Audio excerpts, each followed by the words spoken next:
All right, ladies and gentlemen, it's all about the director of football. It is all about Christoph Freund. And there's a very, very good news on top of all of this. N'Golo Kante possibly back from injury. All right. Here we go, back again on the other side of the coin. All right, welcome back to the other side of the coin, ladies and gentlemen. Let's get straight into this. Christoph Freund will be signed. Some of these English men. Christoph Freund will sign documents to be unveiled as new Chelsea director in the next days. He's also been approved by Graham Potter as perfect profile to work together on present and future project.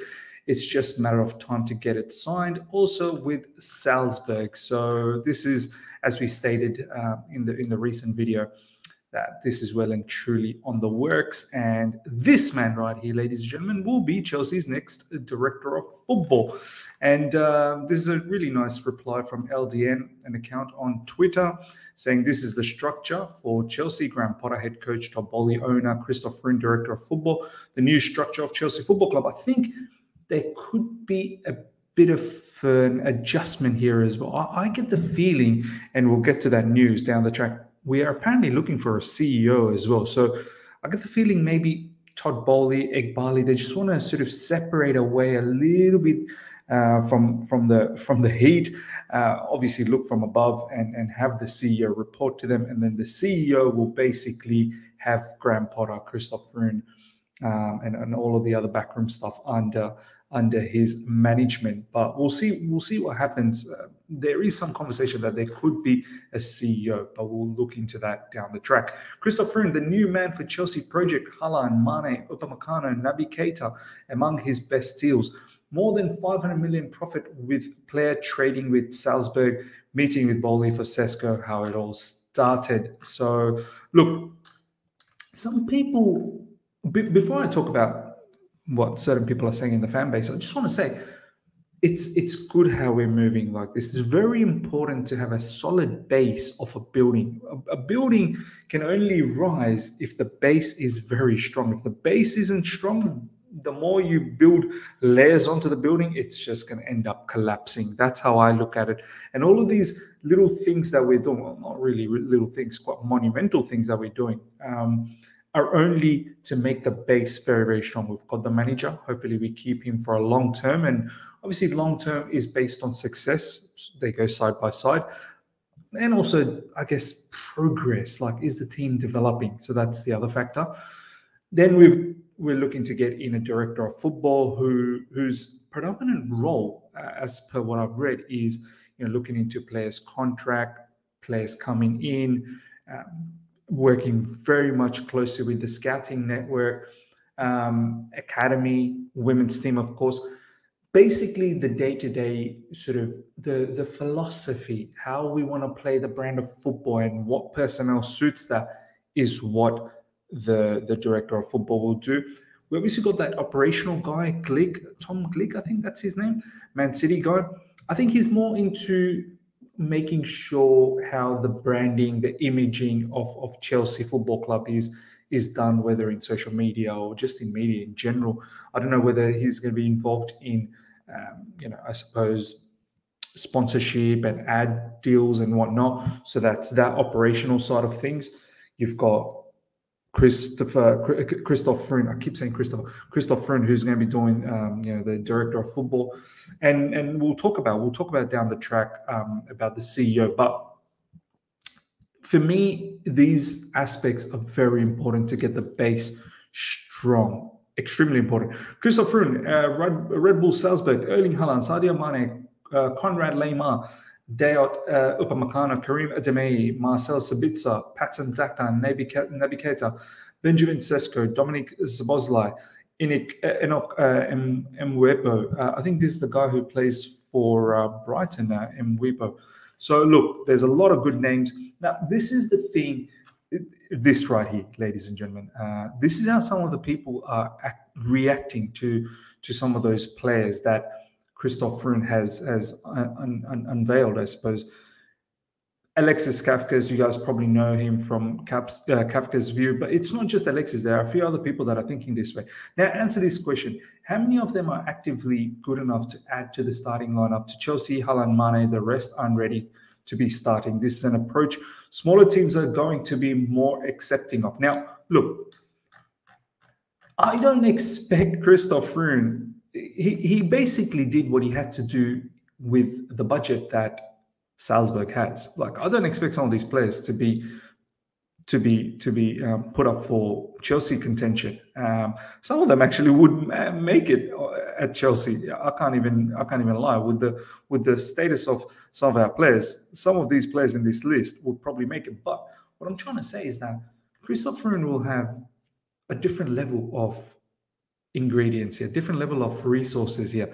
He did what he had to do with the resources that was available for Salzburg, and he did what he had to do to bring some of these players that probably fit Salzburg. Now, this doesn't mean that he's going to be aiming for these type of players to come and play. No, Chelsea need different types of players. This is what I said a few videos ago. The way we play, we're going to come across teams that will generally like to sit back.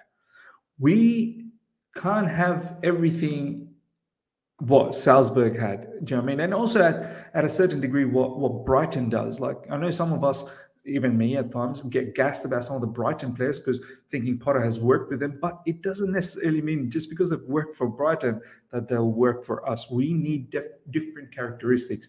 We need creativity in midfield. We need pace out wide. We need players up front that are good in tight situations. So the way Christoph Freund is going to have to, scout for these gems is totally different to how he's done it for Salzburg, and it's totally different to what Graham Potter and his backroom stuff. Don't forget, he's brought in his head of recruitment as well. How they recruited back in Brighton. So look, it's not adequate to say that is Christoph Freund's track record good enough for Chelsea Football Club? He's going to get different resources, and he's going to have to understand the philosophy and then find the players that suit the model. So that's that. The other thing that I really want to think about, want you guys to think about, and let me know in the comment section.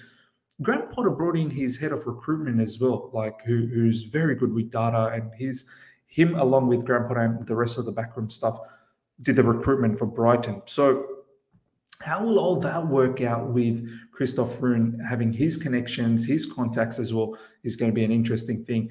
Obviously, apparently Graham Potter has given this a green light, so he appreciates Christoph Freund. Christoph Freund impressed new owners with his ideas and passion for the role at Chelsea.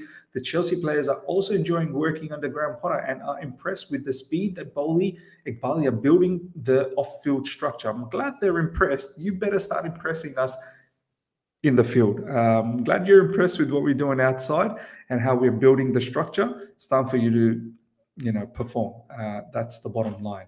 Because Stone Cold said so. So, look, great to see this quick movement. Chelsea players are encouraged by the speed with which Boehly and Egbhali are rebuilding the club's off-field structure and are already enjoying working with Graham Potter, Nick Peelwell, pretty much the same news as what PYS did. Unlike years past, Chelsea will reportedly now be making efforts to move players on permanently rather than enter a loan cycle in coming transfer window. Look, this is the other thing that I really, really want Christoph Freund to focus on when he's at the DOF. Now, everyone gets gassed about all the players that we're going to bring in, the gems and whatnot, players that hopefully Graham Potter will be able to develop.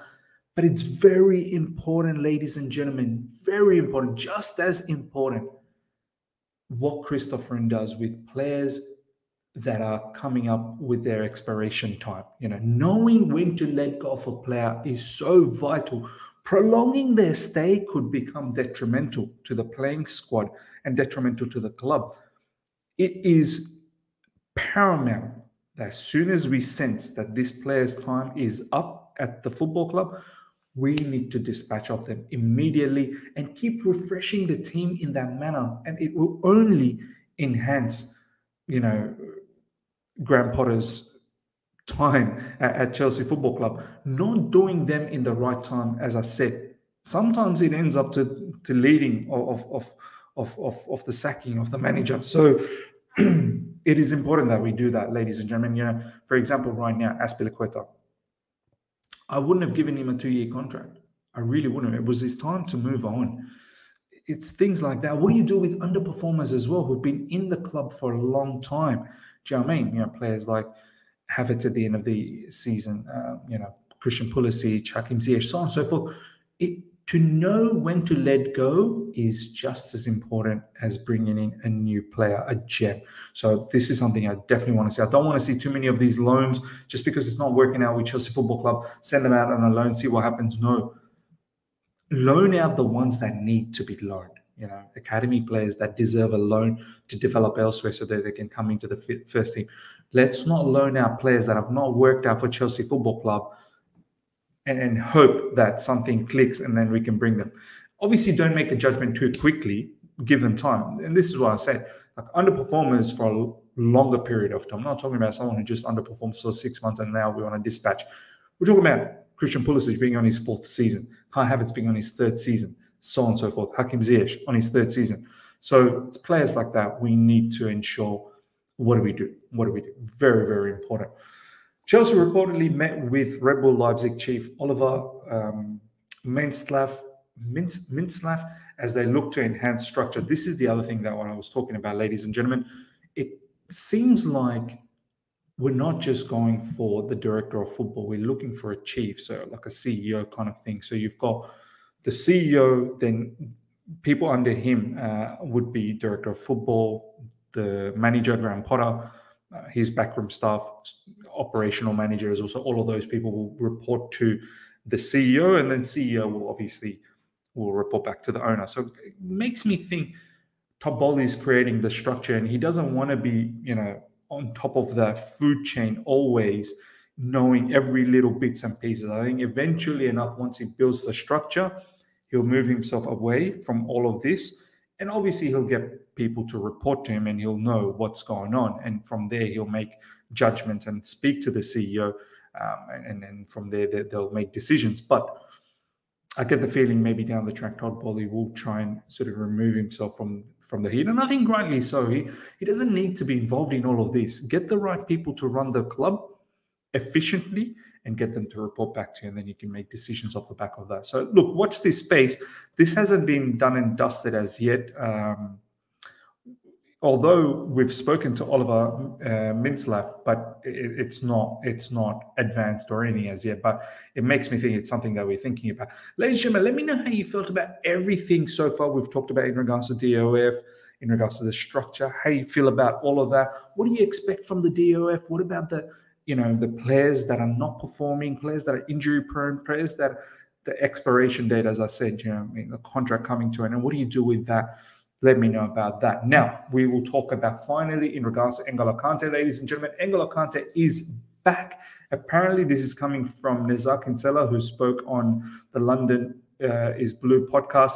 N'Golo Kante was out on training pitch when I went down to Cobham for the academy game. He was training with the coach and doing some pretty dynamic drills. Look, I love this. I love this. This brother, every time he goes missing, it seems to correlate to us having a poor run. So, look, definitely want him back, but, and there's a huge but, how do we manage him? How do we manage him? Because he might look great, and the natural feeling would be to utilize him right away.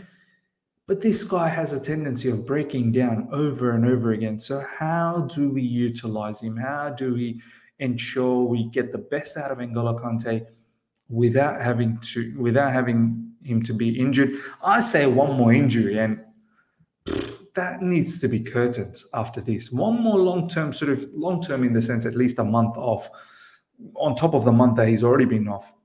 We need to start thinking, do we really need to keep N'Golo Kante? If he can manage to stay fit for good 6 months or till the end of the season, not only it's going to be good for us, but maybe potentially gives the opportunity to talk about possibly giving a contract extension. Now, he wants 3 years plus one. We're giving 2 years plus one. So that could be a bit of a sticking situation. But if he can, stay fit, I'll go a long way of convincing to get himself that 3+1 year.